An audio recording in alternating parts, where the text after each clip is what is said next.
की शिवरायांच्या चरणी नतमस्तक होऊन माफी मागतो। शिवरायांचा पुतळा पडल्याप्रकरणी पंतप्रधान मोदींची जाहीर माफी, तर शिवराय आराध्य दैवत असल्याचा मोदींकडून उल्लेख।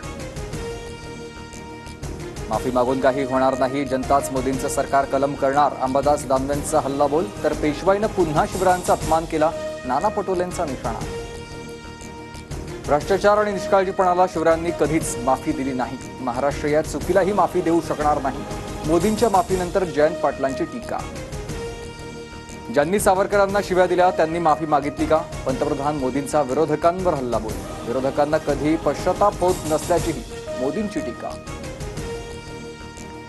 वैभव नाईकांनी कट रचला आहे, त्यांच्याच माणसांना सांगितलं। शिवरायांचा पुतळा कोसळल्याच्या घटनेवरून निलेश राणेंचा आरोप। तर पुतळा कोसळताच वैभव नाईक 15 मिनिटात घटनास्थळी कसे पोहोचले?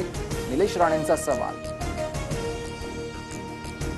माफी मागायचं नाटक करू नका, महाराष्ट्रासमोर तुम्हाला 100 वेळा नाक रगडावंच लागेल। राजकोटवरील पाहणीनंतर संजय राऊतांची मुख्यमंत्र्यांवर टीका। शिवरायांचा पुतळा पडला की पाडला, प्रकाश आंबेडकरांचा सवाल। तर लोकांचं लक्ष विचलित करण्यासाठी हे केलं का? प्रकाश आंबेडकरांकडून शंका व्यक्त।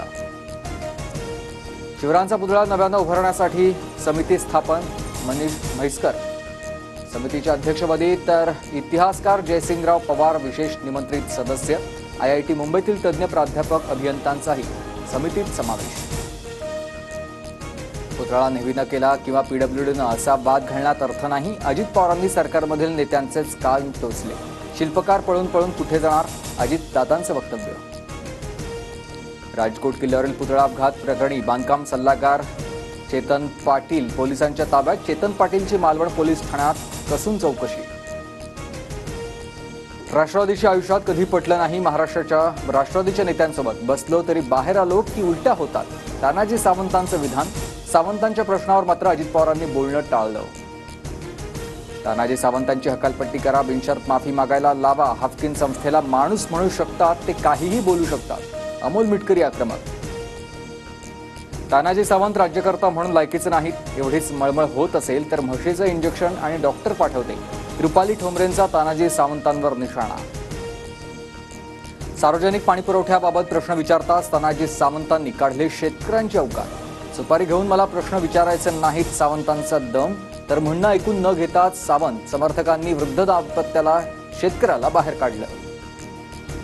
राज्यात सत्ता येते आणि ठाकरेंना राज्याची सूत्र द्यायची आहेत, मालवणमधील सभेत संजय राऊतांचं वक्तव्य। महाविकास आघाडीत सीएम पदाचा विषय आता संपलाय, नाना पटोलेंची प्रतिक्रिया। युतीतील एक पक्ष उमेदवारी कसा जाहीर करतो? नाव न घेता हर्षवर्धन पाटलांचा अजितदादा गटावर निशाणा। तर हर्षवर्धन पाटील हाती तुतारी घ्यावी, मेळाव्यात घोषणाबाजी करत कार्यकर्त्यांची मागणी। शरद पवार Z+ सुरक्षा नाकारण्याची शक्यता, Z+ सुरक्षेमधील काही अटी पवारांना अमान्य, सूत्रांची माहिती।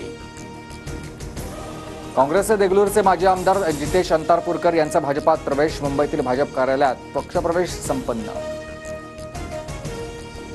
भाजपकडून पंकजा मुंडेंना पुण्यातील 3 विधानसभा मतदारसंघाची जबाबदारी, कोथरूड, वडगाव, शेरी, शिवाजीनगर या पुण्यातील 3 मतदारसंघाचा समावेश।